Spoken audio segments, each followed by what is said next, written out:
अस्सलाम वालेकुम क्लास। आज का हमारा टॉपिक है बुलिमिया नौरोज़ा। उस दिन सॉरी कि लेक्चर एंड करते हुए कुछ मेरे गेस्ट आ गए, जिसकी वजह से मैं उसे सही तरीके से एंड नहीं कर सकी। बुलिमिया नौरोज़ा उसी दिन पढ़ाना था लेकिन मैं नहीं पढ़ा सके। बुलिमिया नौरोज़ा क्या होता है? बुलिमिया नौरोज़ा भी ईटिंग डिसऑर्डर है, मतलब खाने की बीमारियां हैं, जिसमें क्या होता है कि ये भी औरतों को ज़्यादा होती हैं। इसमें भी वही चीज़ होती है कि फ़िगर को मेंटेन रखना है, हमने बहुत खूबसूरत नज़र आना है, हमारी बॉडी बहुत खूबसूरत नज़र आनी चाहिए, बहुत कुछ। और इसमें क्या होता है कि जो औरतें होती हैं, मोस्टली औरतें इसमें होती हैं। अब मर्दों को भी ये होता है लेकिन बहुत कम होता है, औरतों को ज़्यादा होता है। तो इसमें जिस बंदे को होगा या जिस औरत को होगा वो फिर क्या करती है कि खाना बहुत ज़्यादा खाती है, बहुत ज़्यादा, मतलब हद से भी ज़्यादा। हो सकता है उसे हफ्ते में वो 60 से 70 बार खा ले। मतलब ऐसे अगर देखा जाए तो हम दिन में 3 बार खाते हैं, 3 दिन के हिसाब से अगर आप 7 को कर लो तो बहुत कम बनता है। वो 50 60 बार 70 बार भी वो खा लेते हैं। फिर वो क्या करते हैं कि अगर उसने मुसलसल 2 घंटे खाना खाया है तो वो 10 घंटे वर्जिश करेगा, मतलब उसको सारा कंज्यूम करने की कोशिश करे, मतलब ये किसी तरीके से निकल जाए, या क्या करना, या मोशन वगैरह की कोई मेडिसिन ले लेना, किसी भी किस्म की। वो इसे बहुत ज़्यादा करता है। वो यही समझते हैं कि अगर हम लोगों ने खा लिया है तो मैं बहुत ज़्यादा मोटी हो जाऊंगी, लेकिन वो खाते भी हैं, फिर भी खाते हैं, लेकिन वो करते जाते हैं इस चीज़ का। वो खपत में मुब्तला रहते हैं, जी वज़न नहीं बढ़ना चाहिए, लेकिन उनका वज़न फिर भी बढ़ रहा होता है। या अगर बढ़ नहीं रहा होता तो ये डिसऑर्डर होता है कि इस किस्म का, अगर वैसे भी अकॉर्डिंग टू साइकोलॉजी ये कहा जाता है कि अगर एक बंदा बहुत एबनॉर्मल किस्म का खा रहा है तो इसका ये मतलब है कि वो टेंशन में है या उसे कोई बीमारी है। नेक्स्ट उसके बाद है बिंग ईटिंग डिसऑर्डर। इसमें क्या होता है? इसमें वही चीज़ है कि इन्हें बहुत ज़्यादा खाना खाने के दौरे पड़ते हैं। 2 से 40 मरतबा खाने के दौरे पर या 2 घंटे के अंदर बहुत ज़्यादा कैलोरीज़ वाली खुराक बहुत कम चबाए खा जाने को बिंग डिसऑर्डर कहा जाता है। इसमें क्या होता है कि हम कैलोरीज थोड़ी थोड़ी लेके, मतलब अगर हम लोगों ने नाश्ता कर लिया तो हम छोड़ देते हैं, लेकिन वो बंदा खाता जाएगा, उसे कुछ नहीं पता होगा, ये उसका होता है। और फिर उसके बाद क्या करता है कि वो बार बार खाता है और फिर उल्टियाँ करता है, बार बार खाता है फिर उल्टियाँ करता है, लेकिन उसके वो ये नहीं करता कि मैं छोड़ दूँ, नहीं, डिसऑर्डर है तो वो उसको छोड़ भी नहीं पा रहा होता। नेक्स्ट इसमें के बाद है ग़िज़ाई आदत को बेहतर बनाना, इम्प्रूविंग ईटिंग हैबिट्स। आप क्या खाते हैं, कौन खाता है और कितना खाता है। इसमें यही होता है कि जब हम लोग 30 के बाद जा रहे होते हैं तो 30 के बाद जाने का कह रही हूँ, एज का मतलब 30 के बाद आपकी जो एज बढ़ रही होती है उसमें ये होता है कि हमें कैलोरीज़ की कम ज़रूरत होती है, लेकिन हम लोग वैसे ही खा रहे होते हैं जैसे हम लोग अपनी 18 ईयर्स एज में खा रहे होते हैं।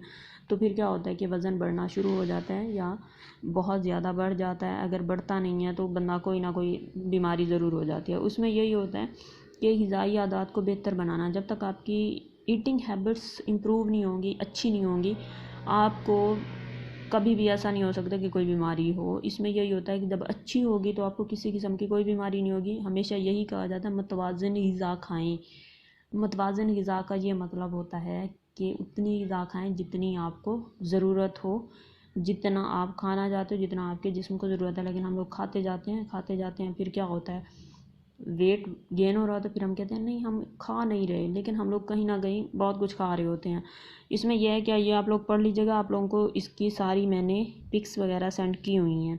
उसके बाद है advice by the doctor for eating तनावल में डॉक्टर की हिदायत। इसमें क्या होती हैं हिदायत, क्या होती हैं कि कैसे खाना चाहिए, किस किस्म का खाना चाहिए, ये भी आप लोगों के पास है। ये आप लोग बहुत ईजी सा है, ये भी आप लोग खुद करोगे।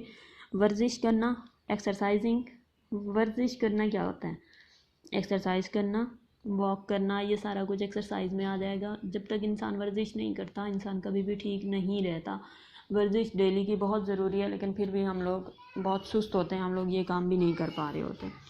नेक्स्ट उसके बाद हमारा जो टॉपिक है इसको भी आप लोग खुद कवर करोगे, नहीं है मुश्किल, इस वजह से मैं कवर नहीं करवा रही। ये सिर्फ आप लोगों ने रीडिंग करनी है कि एक्सरसाइज करना क्या होता है, डॉक्टर क्या कहता है, और उसके अलावा मुतवाज़िन ग़िज़ा क्या होती है। ये बहुत पहले भी आप लोगों ने पढ़ा हुआ है। मैं आप लोगों को अब नेक्स्ट हमारा टॉपिक है शिज़ॉइड फोनिक्स या शिज़ॉइड शख्सी आर्ज़ा। इसमें क्या होता है कि ये ऐसा शख्सी आर्ज़ा जिसमें मुब्तला अफराद समाजी ज़िंदगी के बारे में बहुत कम या ना होने के बराबर जज्बात का इजहार करते हैं। ऐसे अफराद समाजी बहुत का शिकार होते हैं, समाजी ताल्लुकात कायम नहीं करते, इन पर तारीफ़ या तनकीद असरअंदाज नहीं होती क्योंकि इनके अंदर दूसरे लोगों से मानदाना रवैया नहीं पाया जाता, इनके मकासद गैर वाज़े होते हैं। ज़ाहिर सी बात है, जिसको एक जहन की बीमारी हो या साइकोलॉजिकली बीमारी हो तो फिर क्या होता है, वो बंदा तो कभी भी समाजियत में नहीं आएगा। समाजियत होती है सोशलाइजेशन, दूसरे लोगों के साथ ताल्लुकात, दूसरे लोगों के साथ कंपेयर करना। जैसे फॉर एग्जांपल अगर हम एक नॉर्मल पर्सन को ले लें, आप खुद भी, अगर हम लोग खुद भी हों, अगर हमारी क्लास में कोई कंपटीशन चल रहा है तो हम क्या करते हैं, हम उस कंपटीशन में शामिल होने की कोशिश करते हैं। हम ये देखते हैं कि उसने इतने अच्छे नंबर ले लिए तो मुझे भी ले लेने चाहिए, वो इतना पढ़ रहा है तो मुझे भी पढ़ लेना चाहिए, वो ये काम अच्छा कर रहा है तो मुझे भी कर लेना चाहिए। मतलब हम लोग कंपैरिजन थोड़ा बहुत करते रहते हैं, सोचते रहते हैं अच्छा उसने अच्छा काम किया तो मुझे कर लेना चाहिए। लेकिन क्या होता है कि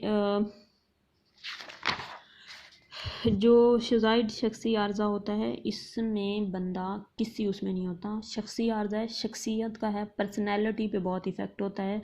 बंदे की पर्सनैलिटी ऐसी होती है कि बंदा ना तो लोगों से घुलता मिलता है, ना उसके अंदर कोई कंपैरिजन का होता है, ना वो किसी मुकाबले में आता है।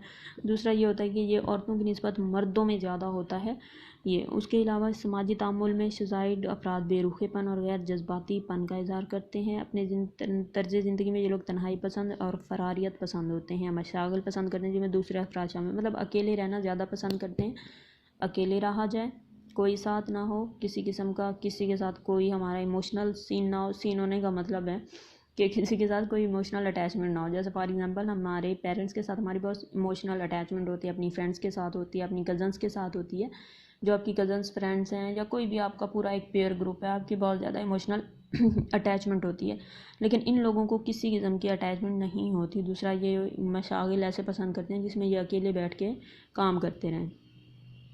उसके बाद DSM चहारून के मुताबिक शुजाइड शख्सी आर्जा म्यार के मुताबिक पाया जाता है। करीबी ताल्लुकात की ना तो ख्वाहिश और ना ही लुत्फ़ उठाना, खा वो अपने ख़ानदान के ही क्यों ना हो।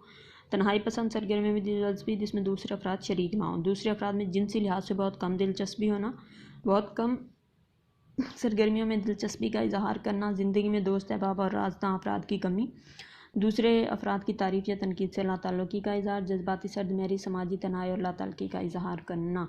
नेक्स्ट उसके बाद है शिज़ोफ्रीनिया। शिज़ोफ्रीनिया क्या होता है? इंशिकाक़ ज़हनी एक तबाह करने वाला शदीद ज़हनी मर्ज़ है जिसके तहत ख़यालात, इदराक, जानी किरदार और समाजी अफ़ाल में खलल वाक़या होता है। ये एक ऐसा आर्ज़ा है जो तमाम आर्ज़ों में ख़तरनाक और नाकारा कर देने वाला आर्ज़ा कहलाता है। इंशिकाक़ ज़हनी का तसव्वुर इमल क्रिप्लन और यूगेन ब्रेलियर की मुश्तरका काविशों से मुतारिफ़ हुआ। इमल क्रिप्लन ने 1898 में इसको डिमेंशिया प्रोकेक्स कहा था और 1980 में यूगेन ब्रेलियर ने इसको इंशिकाक़ ज़हनी की इस्तिलाह दी, जो यूनानी अल्फाज शीज़ो और फ्रेन का मजमू है जिसके मैंने जहन का तकसीम हो जाना यानी ज़हनी इंतशार। दोनों जिन्सों में इसका वाक़या होना 1% है। दोनों जिन्सों का मतलब है मर्द और औरतों में इसका जो है वो 1% है। इसमें क्या होता है कि इंसान का जहन 2 हिस्सों में बढ़ जाना, ये सबसे ज़्यादा शिज़ोफ्रेनिया साइकोलॉजी में सबसे ज़्यादा क्या करने समझ लें तबाह करने वाली या एक ऐसी बीमारी है जिसमें जो बंदा होता है वो चांस होते हैं कि वो 80% ये चांस होता है कि वो बंदा ठीक हो जाएगा, अदरवाइज़ वो ठीक नहीं होते। अगर शिज़ोफ्रेनिया खुदा न खास्ता किसी को हो जाए तो फिर वो सारी ज़िंदगी क्या करता है कि वो मेडिसन लेता रहता है, चलती रहती है उसकी मेडिसन। जितना ज़्यादा सवेयर होता जाएगा उतनी मेडिसन बढ़ती जाएंगी।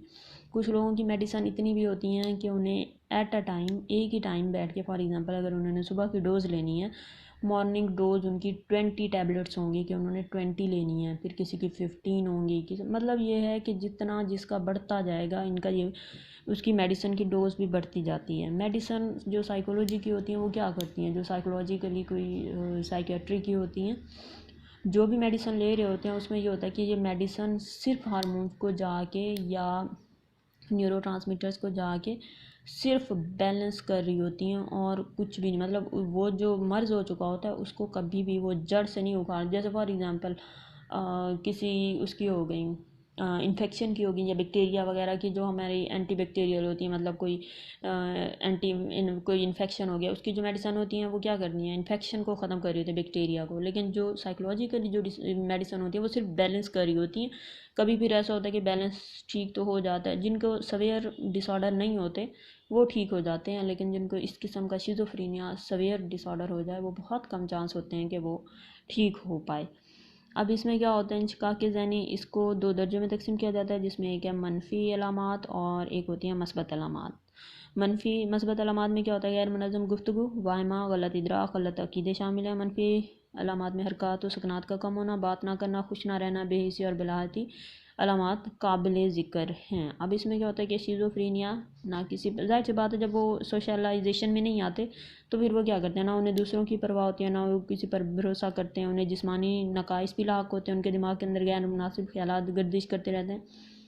जिनको इस किस्म का कोई डिसऑर्डर होता है उनका ये होता है जी मेरे अमेरिका वालों ने मेरे जहन से ख्यालात चुरा लिए, ये चीज़ तो मैंने बनानी थी उन्होंने बना ली। मतलब वो ऐसी बातें करते हैं जिन्हें दिल तो क्या बंदा हकीकत में उन्हें मान ही नहीं सकता। मतलब इसमें मस्बत अलामात में ये होता है कि अगर अदना आला ज़ात का वो ख़ुद को समझ रहे हैं तो वो फिर कहते हैं जी मर्द हो तो मैं हज़रत ईसा अलैहिस्सलाम हूँ, मैं फ़लाना हूँ, मैं फ़लाना हूँ।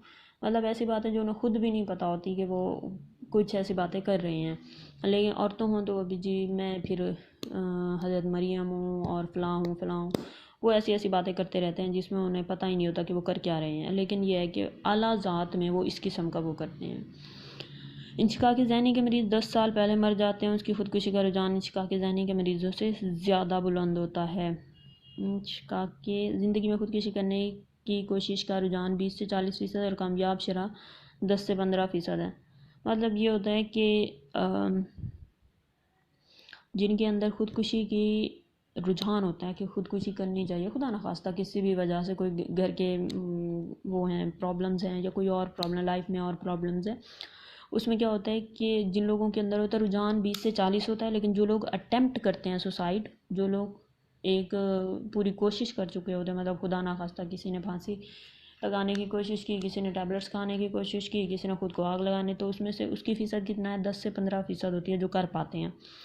उसके बाद है डिसऑर्गेनाइज्ड शिज़ोफ्रेनिया गैर मुनज़्ज़म इंशिकाक ज़हनी। इस किस्म में मरीज़ दूसरी इकसाम की निस्बत ज़्यादा शख्सी टूट-फूट का शिकार होता है। इसके माजी में फ्रैंक शिज़ोफ्रेनिया कहा जाता था माजी में।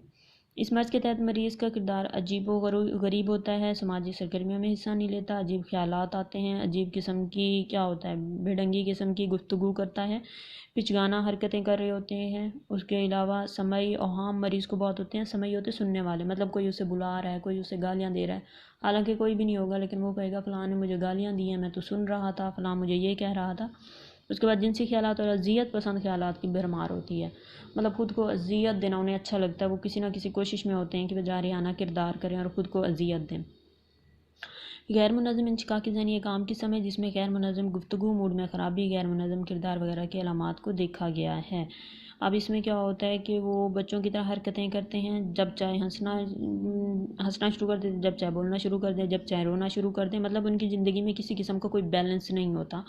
जैसे फॉर एग्ज़ाम्पल कि अगर एक नॉर्मल पर्सन है तो हमें पता होता है हमने किस बात पे हंसना है, किस बात पे रोना है, किस बात पे फ़लाँ मतलब अपने इमोशंस के मुताबिक हम लोग उसको कर रहे होते हैं। लेकिन जो इस किस्म के होते हैं वो नहीं होते। और दूसरा क्या होता है, आम ज़िंदगी में मरीज़ बेहिसी का तासुर देता है, रोज़ाना नहाने या कपड़े बदलने से इनकार करता है और इसका आगाज़ इब्तदाई उम्र से होता है। शदीद ज़हनी अमराज के अद्वियात इंशिकाक ज़हनी के मरीज़ों के इलाज के लिए बहुत मौसर हैं अगर थोड़ा कम हो तो।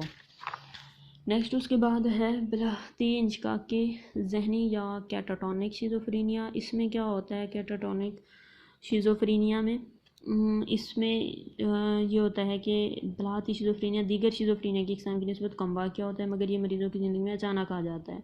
इसमें भी अजीबो गरीब हरकत करते हैं, अजीबो गरीब उनका मुज़ाहिरा होता है। इसमें ये होता है कि ये लोग ऐसे जिनको शिज़ोफ्रेनिया ये वाला होता है कैटाटोनिक, तो कैटाटोनिक वाले शिज़ोफ्रेनिया वाले लोग क्या करते हैं, एक ही जगह पे खड़े हो जाएंगे और 2 घंटे उसी पोजीशन में खड़े रहेंगे। फॉर एग्जांपल अगर बंदे ने एक टांग उठा लिया, एक टांग पे खड़ा है, तो जिसको कैटाटोनिक है वो उसी उसमें 2 घंटे खड़ा रहेगा, चाहे उसके पाँव सुन्न हो जाए, उसका पाँव नीला हो जाए, उसके पाँव की खून की गर्दिश उग जाए, कुछ भी हो जाए, वो उसी पोजीशन में ही रहेगा, वो उसको बिल्कुल भी चेंज नहीं करेगा। और फिर ये होता है कि जाहिर सी बात है इस किस्म की कोई ज़हनी सिचुएशन होती है कि ये दूसरों के लिए भी नुकसानदेह होते हैं और बंदे अपने के लिए भी नुकसानदेह होते हैं। नेक्स्ट उसके बाद है पैरानॉइड शिज़ोफ्रेनिया।